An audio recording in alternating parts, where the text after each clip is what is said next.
नमस्कार, मंजूस रेसिपी मराठीमध्ये आपले खूप खूप स्वागत आहे। आज आपण बनवणार आहेत मिल्क केक।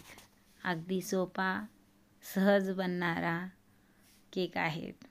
4 लिटर दूध घेतले आहेत। ते दूध मी उकळायला ठेवून दिले। दूध हे पूर्ण घट्ट होईपर्यंत आपल्याला उकळायचे आहेत।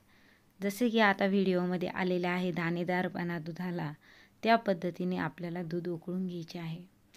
दुधाला छान उकळी येऊन जे घट्टपणा आलेला आहे, असा दुधाला घट्टपणा आला पाहिजे, त्यावेळेलाच आपला मिल्क केक परफेक्ट होतो। आता हे बघा, हा जो बेस आहे तो एकदम परफेक्ट झाला। त्यामध्ये आता मी 2 कप साखर टाकणार आहे।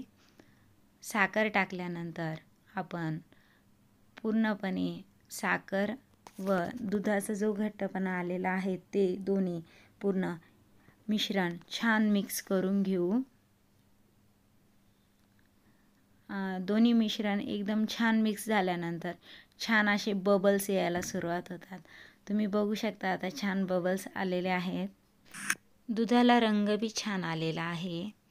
आपला बेस परफेक्ट होत आलेला आहे।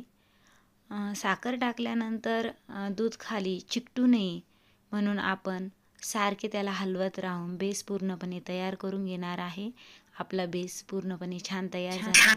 आता आपण त्याला थंड करण्यासाठी एका पात्रामध्ये काढून घेऊ।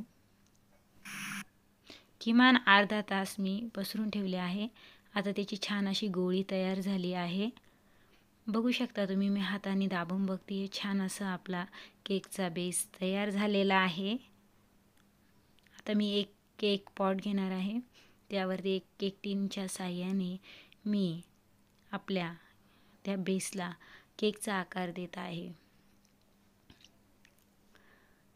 केक टिनना मला आकार देणं खूप सोपा जातो, म्हणून मी गोल शेपमध्ये केक बनवणार आहे। तुम्ही तुमच्या आवडीनुसार बनवू शकतात। केक टिनच्या साहाय्याने गोल शेप खूप फास्ट तयार होतो। आता मी एक फ्लावर कटर घेतलेला आहे, त्यानुसार मी आता फ्लावर तयार करून घेणार आहे। खूपच सुंदर असे फ्लावर ह्या कटरने बनतात आणि केक अतिशय छान ॲक्टिव्ह दिसतो। बघू शकता तुम्ही फ्लावरचा आकार, छान असा आकार तयार झालेला आहे। आता पूर्ण केकवरती हे पूर्ण फ्लावर मी तयार करून घेणार आहेत। केकवरती फ्लावर ठेवल्यानंतर केक अतिशय छान सुंदर दिसतो। आपला केक पूर्णपणे छान तयार झालेला आहे। तुम्हाला माझ्या केकची रेसिपी जर आवडली असेल तर प्लीज लाईक आणि सबस्क्राईब नक्की करा। तुम्हाला जर का कोणत्याही पदार्थाची रेसिपी हवी असेल तर कमेंट बॉक्समध्ये नक्की कळवा। थँक्यू।